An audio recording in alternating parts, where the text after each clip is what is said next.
C to the IC, me guys in the street, multilateral investment guarantee agency of the World Bank. All the irons are in the fire as we speak. So, all the central banks are having sleepless nights, presidents and cabinets and parliaments are busy. I think for the first time in many years since the end of the war or the Great War, the entire apparatus, the entire ecosystem of the global fiscal and financial system are open and running right now. Everybody's engine is being fired. But I think one big story also, and greeted that we shouldn't miss this week, is the World Bank IMF spring meetings in Washington. We are covering that. Pusha is also covering that. Everyone is looking at that. It's going to be a very special meeting, the virtual meeting, the first press briefing since inception that you have a virtual meeting. So at 8:30, 1:30 Nigerian time today, I guess, there'll be the opening curtain raiser for the meeting. It will be very interesting to see what the World Economic Update report from the World Bank will be when it's released this week, in the next 48 hours or so. Then you have the global financial stability report. Then you have the Africa Economic Update. So I'm sure the folks at the World Bank and the IMF will be the guys to watch for this week. It's good that we have the OPEC issue behind us. So the market, the commodity side, they're taking that, they are moving forward. The G20 have also spoken. A few actions are also being taken. So it will be good to hear from the World Bank and the IMF through these virtual meetings that everyone is keen into, to see what new things and what new thinkings they are bringing to the table, what the research will be telling the world, and if the market and the fiscal authorities can take a bite from there and add it to whatever is being prepared in everybody's kitchen,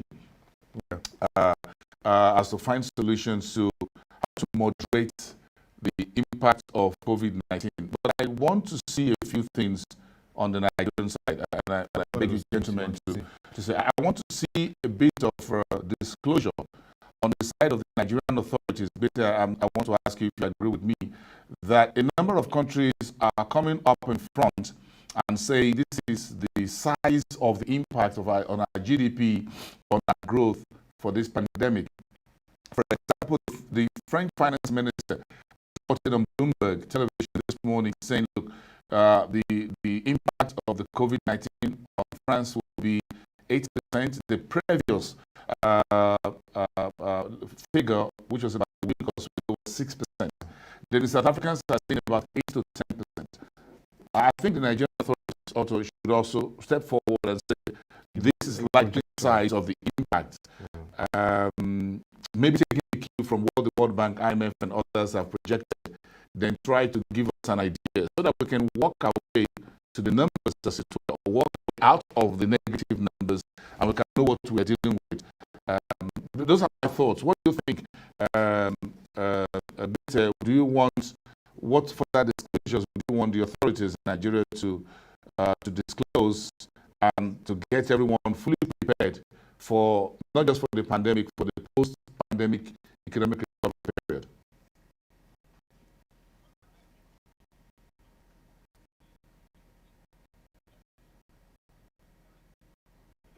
On the state which we are in, for us to be able to plan and move out of it. I mean, the British government makes it very clear that the economy suffers roughly about £2.5 billion a day as a result of the closure.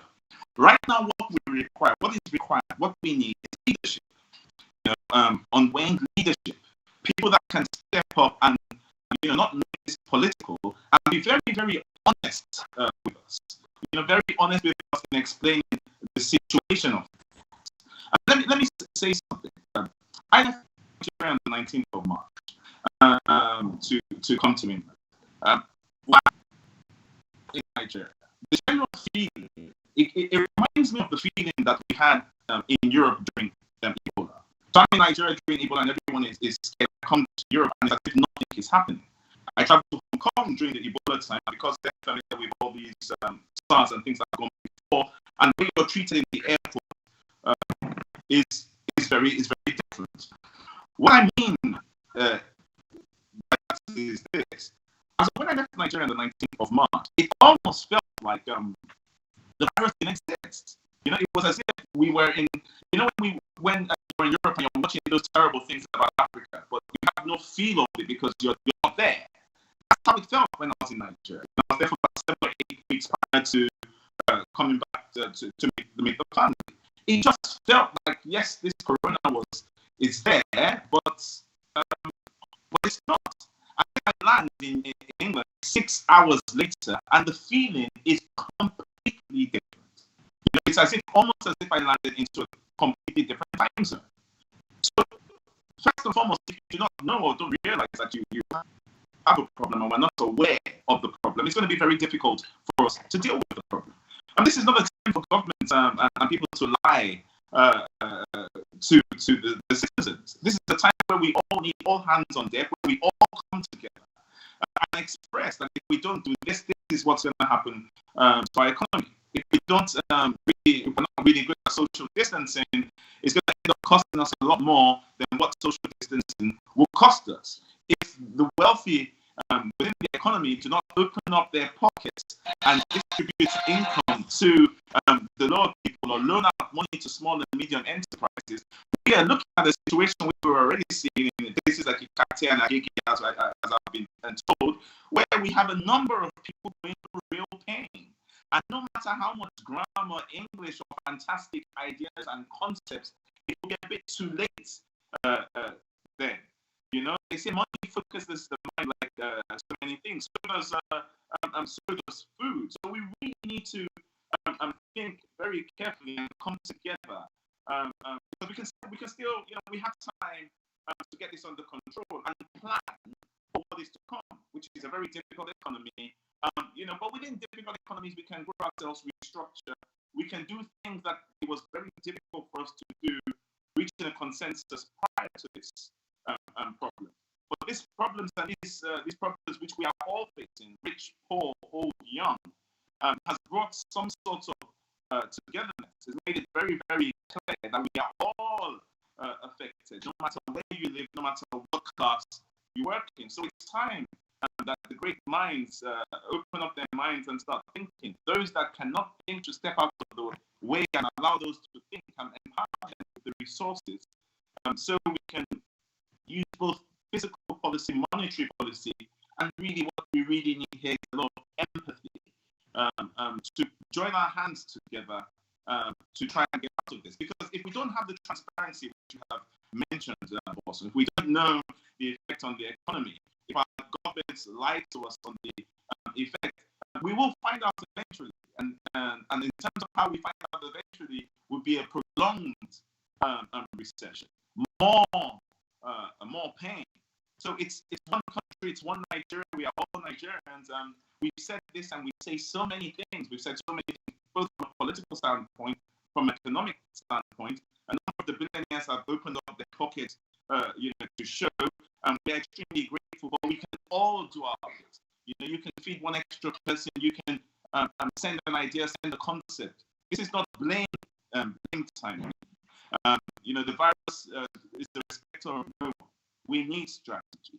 We need people to be open, and we need leaders to, now show us what leadership is about. We need human empathy.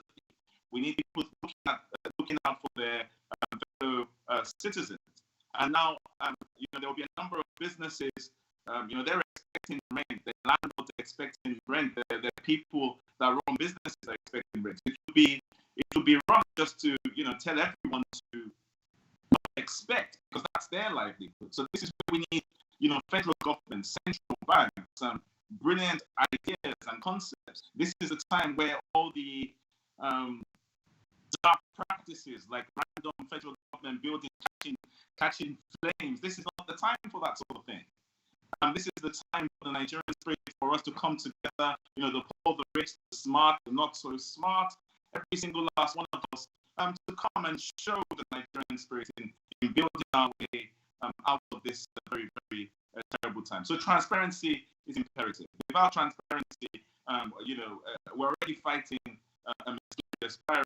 Transparency would be us just, we're clueless on what we're doing. So we're really hopeful that there will be a lot of transparency and leaders, would show us what that title, what leadership is all about. Mr. I know you're the co-founder of Eagle Global Markets. You deal with the Forex, you have a trading platform, and even on the Naira platform. Let's look at monetary policy. What we expect to see in terms of monetary policies from global and even Nigeria, because these are the key drivers dictating the pace of the Forex markets. What do you expect to see, and how will this shape the remaining part of the year, considering the COVID-19 pandemic risk? Okay, so if you think about it, they have the Federal Reserve has done more than they've ever done from a monetary policy point of view. They've slashed interest rates. They're about to go on 4 points. If you consider both 4.2 trillion, I mean that's 4.2 trillion US dollars. Unbelievable. They're doing all these things to boost confidence and to ensure it's not a liquidity driver. But as we've mentioned also, we're all at home, we're all locked down. There's no demand. So yes, the monetary policy will do a lot. I wouldn't say that it's pointless because it's not. To give confidence. But this a number of things. We've just all got to get back to work, get back to what we used to consider to be normal. What have we seen in forex markets? We've seen volatility like we've not seen in a while. The US dollar is strengthening 1 week, is weakening the week after.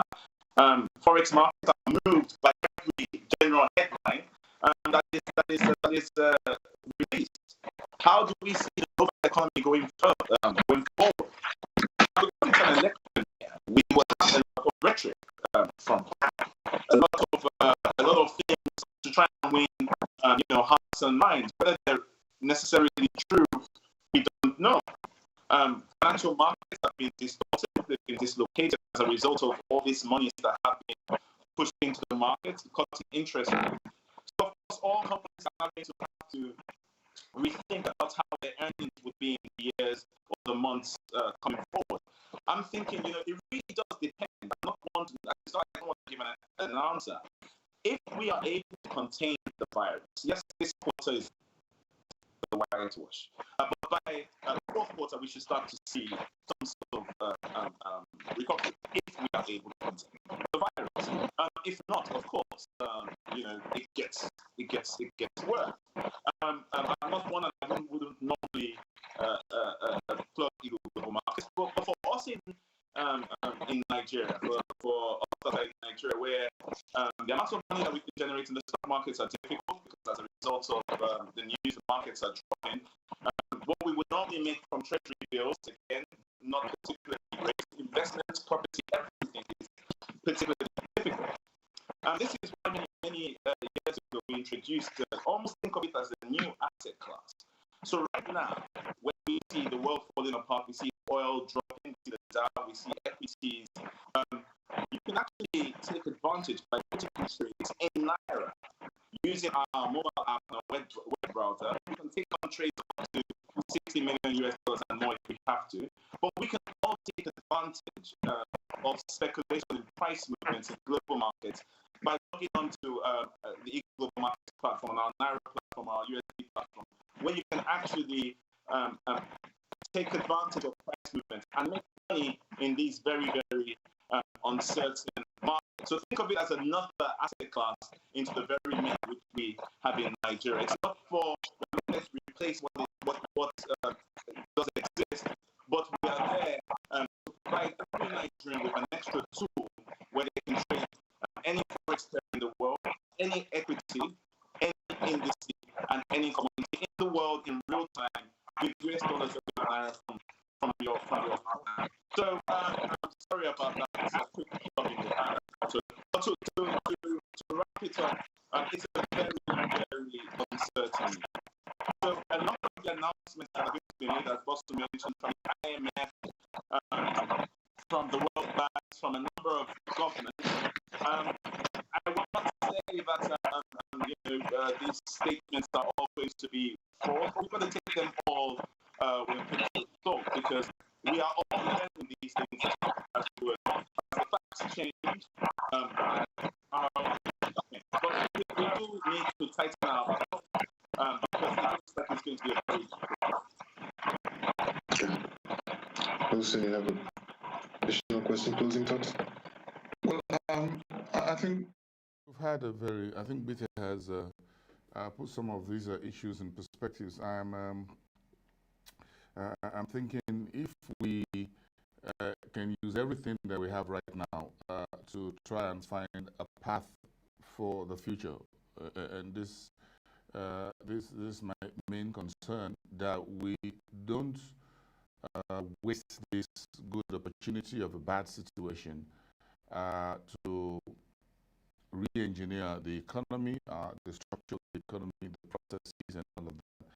And we don't go back to business as usual when this very nasty, unpleasant situation that we found ourselves in over.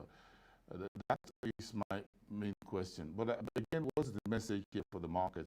For me, is the fact that the investors should hold their shares and they shouldn't leave their seats. They can sit on the edge of their seat if they want, but they can sit in properly, but they shouldn't leave the marketplace. We need all hands on deck. There will be opportunities to make gains even in this health chaotic situation we find ourselves. Everyone's trying to stay safe first, then think about the economy and the markets later. The authorities are doing their best across all regions and around the world.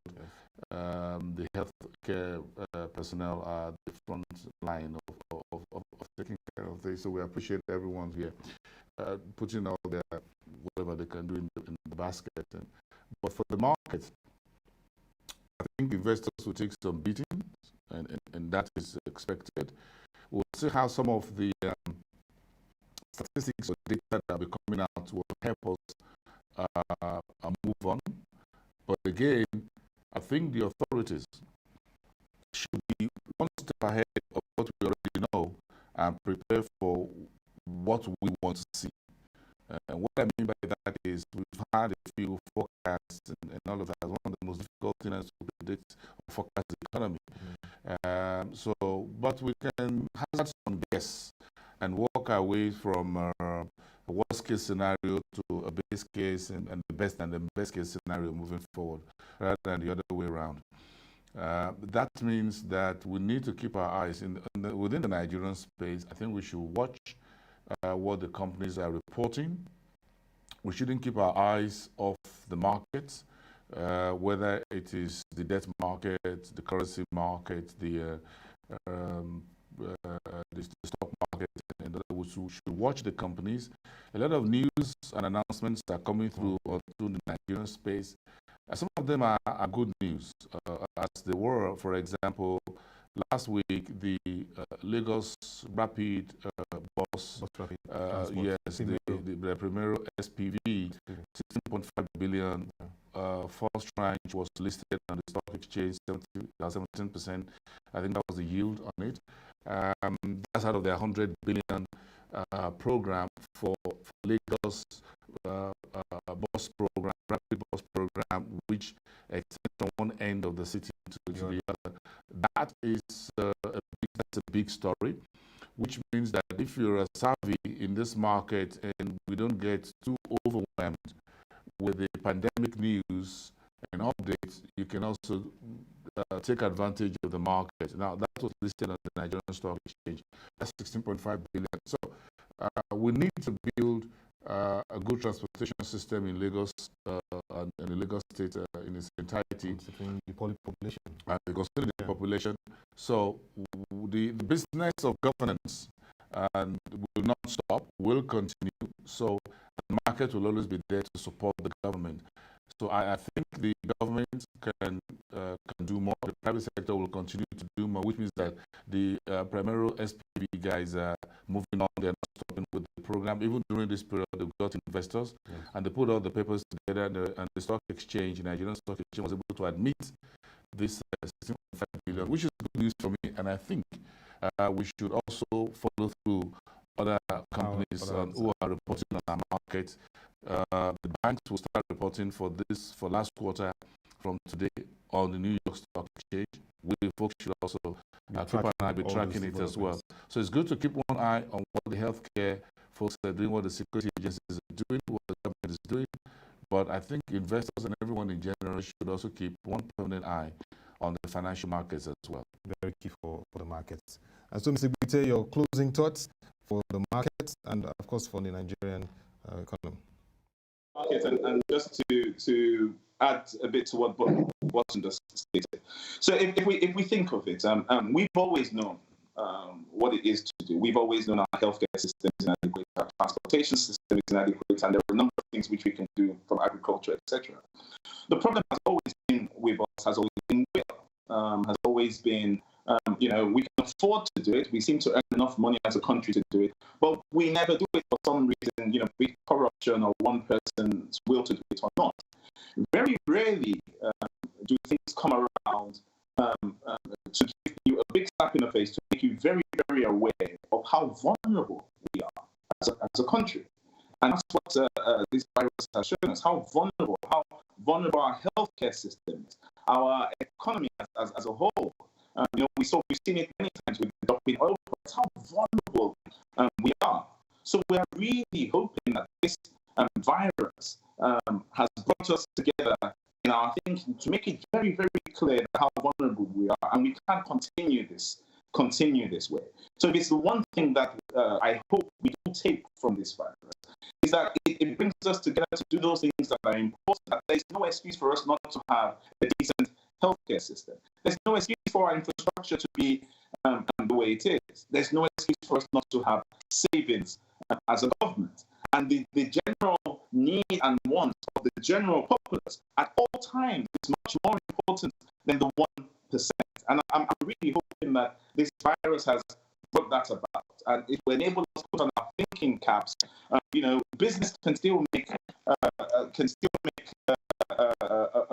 profit, as long as there's development. And there's no point in enjoying prosperity alone. And this virus has shown us that. So I'm hoping it changes the way we think, the way we view things, to develop and build the great country we've been waiting to see. From a market and investing point of view, Buffett has said it many, many times, and I speak to my clients many times. They say when everybody is scared is when you should be aware. When the tide goes out, you will see who's been swimming naked. Now, I'm sure it's investment 101, where they say when the markets drop to a point where they are now, it's time for everyone to be aware.